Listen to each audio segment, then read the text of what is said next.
नमः शिवाय गुरवे सच्चिदानन्दमूर्तये निष्प्रपञ्चाय शान्ताय निरालम्बाय तेजसे। हरिओम प्रभु जी। आज के इस प्रश्न परिषद में आप सबका स्वागत है। आज का प्रश्न बेंगलोर से ज्योति गुप्ता जी का है। उन्होंने पूछा है कि साधक संजीवनी रामसुखदास जी की गीता के ऊपर लिखी गई टीका का नाम है साधक संजीवनी। साधक संजीवनी अध्याय 3 श्लोक नंबर 9 इसके विवरण में बताया है कि स्थूल, सूक्ष्म और कारण इन तीनों शरीरों से होने वाली मात्र क्रिया संसार के लिए ही हो, अपने लिए नहीं। तो कारण शरीर से संसार के लिए क्रिया का क्या तात्पर्य है? और पूछना ये भी चाहिए इसके साथ कि यह क्रिया संसार के लिए ही क्यों हो, अपने लिए क्यों ना हो। ये महत्वपूर्ण प्रश्न है। ये तो ठीक है, ये तो माहिती आपने जो पूछा है वो माहिती है, और मैं जो कह रहा हूँ कि संसार के लिए क्रिया क्यों हो, अपने लिए क्यों ना हो, ये ज्ञान है। महाराज माहिती को इकट्ठा करके ठीक है चाहिए वो हमें समझ के लिए, लेकिन इससे कोई ज़्यादा फायदा नहीं है। ज़्यादा फायदा इसमें है जो ज्ञान परक वस्तु है उसको जाना जाए। ये तो एक बात थी जो मैंने कह दी।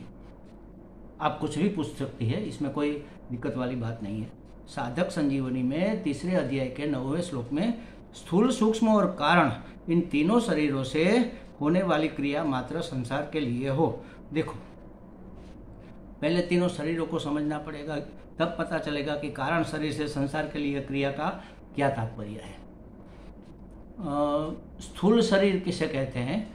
जो पंच महाभूतों से बना अन्नमय शरीर है, जिसको अन्नमय कोश कहते हैं। जो दिखता है हमें लंबा, चौड़ा, मोटा, काला, गोरा, ये जो देह हमें दिख रहा है मिट्टी का, तो उसको कहते हैं स्थूल शरीर, जिसको हम सब जानते हैं और उसी को मैं मानते हैं। देखो हमारी बुद्धि भी कितनी स्थूल है, हमारी समझ भी कितनी स्थूल है कि स्थूल शरीर को मैं मानते हैं। और इससे आगे बढ़कर सूक्ष्म शरीर को भी मैं मानते हैं। सूक्ष्म शरीर का मतलब है अंतःकरण, मन, बुद्धि, चित्त, अहंकार और इंद्रियों के जो मूल है वहाँ पर, जिसके पीछे मन रहता है, और ये सब संस्कार ये सब लेकर ही जीवात्मा जाता है, तो उसको कहते हैं सूक्ष्म शरीर। अंतःकरण मतलब इसको कहते हैं सूक्ष्म शरीर, जिसको शास्त्र में कभी कभी एक शब्द मन ऐसा कह दिया जाता है। अंतःकरण न कहकर, मन, बुद्धि, चित्त, अहंकार नहीं कहकर मन कह दिया जाता है, तो मन को कहेंगे सूक्ष्म शरीर और ये स्थूल देह को कहेंगे स्थूल शरीर। कारण शरीर क्या है? कारण नाम का वास्तव में कोई शरीर नहीं है। देखो ये एक मजे की बात है। कारण नाम का वास्तव में कोई शरीर नहीं है, लेकिन जिस कारण से यह शरीर हमें लेना पड़ा या लिया है, उस कारण का नाम है कारण शरीर। किस कारण यह शरीर हमने धारण किया, क्यों हमें इस शरीर को धारण करना पड़ा, इसके पीछे क्या कारण है? इसके पीछे कारण है हमारी वासनाएं, हमारी कामनाएं, हमारी अधूरी रह गई आशाएं, हमारी अपेक्षाएं। ये सब अगर हमें कुछ लेना देना ही नहीं है, कोई आशा नहीं है, कोई अपेक्षा नहीं है, कोई इच्छा अधूरी ही नहीं है, हम तृप्त है, बिल्कुल संतुष्ट है, तो वापस आने का कोई मतलब ही नहीं रह जाता। तो फिर क्यों आएगा? तो यह कैसे होगा? ज्ञान से होगा। और कारण शरीर क्यों लेना पड़ा? क्योंकि वह अज्ञान था। अपेक्षा क्यों है किसी से? क्योंकि मुझे ज्ञान नहीं है कि मैं पूर्ण हूँ, और मैं पूर्ण हूँ इसलिए मुझे कुछ चाहिए नहीं, किसी से कुछ नहीं चाहिए। न तो मुझे कहीं जाना है, न तो मुझे कहीं से आना है, न तो मुझे कुछ बनना है, न तो मुझे कुछ बदलना है। जैसा हूँ वैसा ही मैं पूर्ण हूँ, सत्य चित्त आनंद स्वरूप हूँ। यह ज्ञान है, और सब कुछ सत्य चित्त आनंद स्वरूप है। परमात्मा और आत्मा मैं सब एक ही है। आत्मा और परमात्मा के ऐक्य का नाम है वास्तविक ज्ञान। तो अगर ये ज्ञान हो गया तो अज्ञान मिट जाएगा, तो कारण खत्म हो गया। कारण को बीज भी कहते हैं। तो बीज जल गया। अब बीज जल गया है तो जले हुए बीज से कोई अंकुर नहीं निकलता। तो इसको कहते हैं बीजावस्था या अज्ञान अवस्था या कारण शरीर। कारण शरीर वास्तव में कोई शरीर नहीं है, लेकिन इस शरीर को लेने के पीछे जो कारण है उसी का नाम है कारण शरीर। क्या कारण है? हमारा अज्ञान। एक एक स्टेप पीछे चले तो ऐसा कह सकते कि शरीर लेने का क्या कारण है? हमारी अधूरी कामनाएं, अधूरी वासनाएं। अच्छा, अधूरी कामनाएं क्यों है? क्योंकि हमें अज्ञान है, ज्ञान नहीं है, इसलिए कामना है। कामना कब होती है? कुछ प्राप्त करने की इच्छा कब होती है? जब वह वस्तु हमारे पास नहीं होती तब। लेकिन हम पूर्ण है, सब कुछ मैं ही हूँ, सब कुछ मैं ही हूँ। तो इस पॉकेट में रहे हुए पैसे को इस पॉकेट में डालने से क्या फर्क पड़ेगा? तो रहने दो, यहाँ रहा, यहाँ रहा, मेरा ही तो है। तो कोई चीज, कोई वस्तु, कोई परिस्थिति जहाँ भी है मेरी ही तो है, क्योंकि मैं परिपूर्ण हूँ, मैं सब कुछ हूँ। तो यह ज्ञान कारण का निवारण करता है, अज्ञान का निवारण करता है, बीज को जला देता है।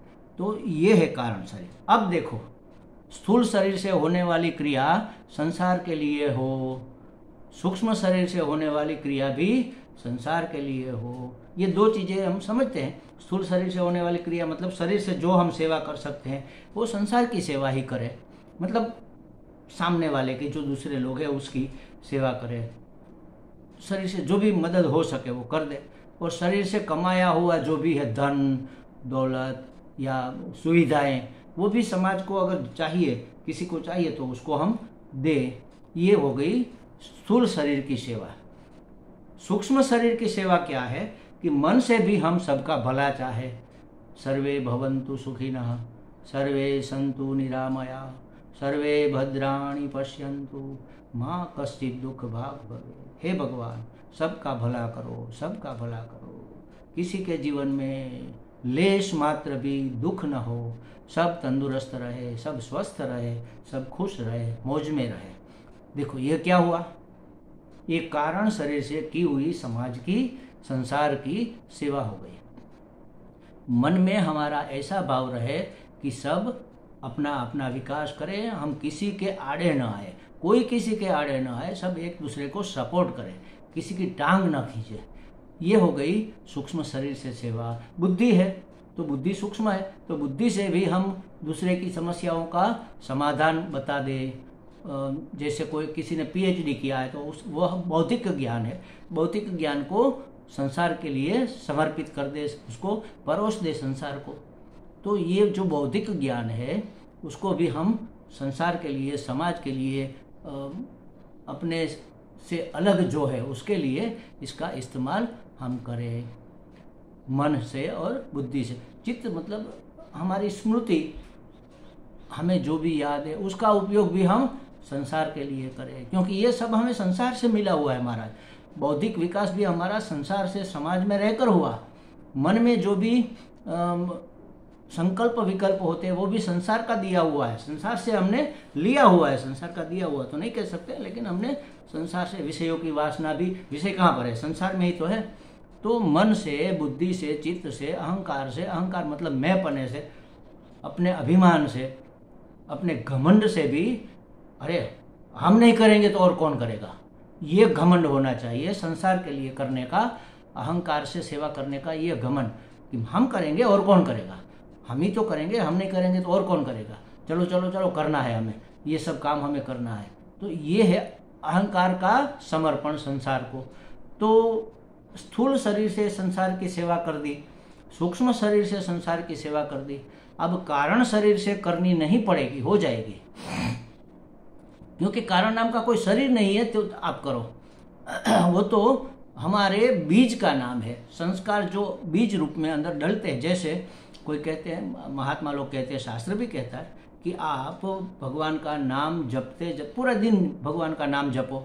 नाम जपते जपते जपते जपते शाम हो गई, भोजन कर लिया, अब सोने का समय हुआ, तो पथारी में, बेड में पड़े हुए भी, बिस्तर में पड़े हुए भी आप राम राम राम राम राम राम रटते रहो।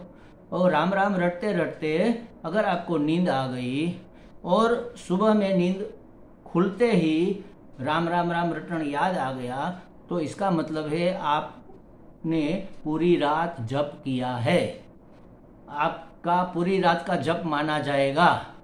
माना क्यों जाएगा भाई? हमने किया नहीं तो? किया है। किसने किया? कारण शरीर ने।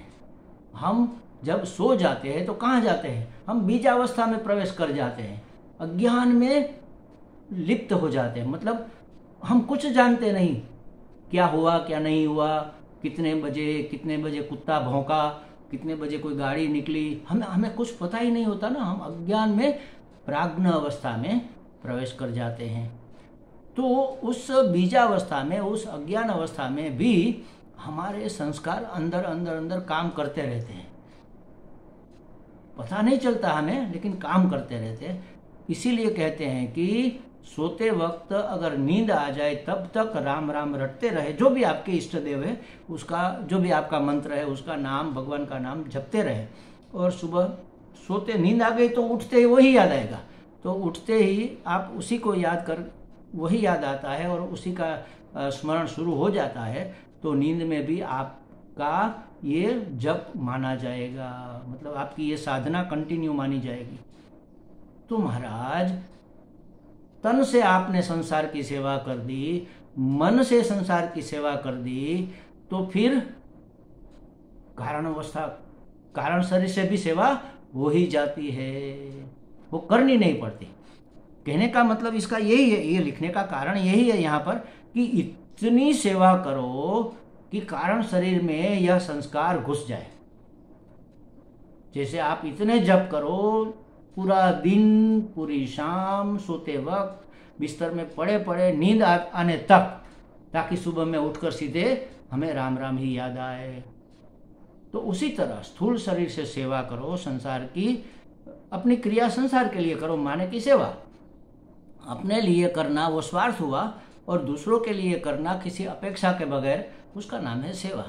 तो ये स्थूल शरीर से संसार की सेवा कर दो, क्रिया कर्म करो, और सूक्ष्म शरीर से भी संसार के लिए ही कर्म करो। वो भी हमने बताया, सूक्ष्म शरीर से माने हमारे मन में ऐसी भावना हो, सर्वे भवन्तु सुखिनः, हमारी बुद्धि में जो भी कौशल्य है हम उसका उपयोग संसार के लिए करें, समाज के विकास के लिए करें, किसी को प्रदान करने के लिए, ज्ञान प्रदान करने के लिए। अपरा विद्या है लेकिन है तो ज्ञान।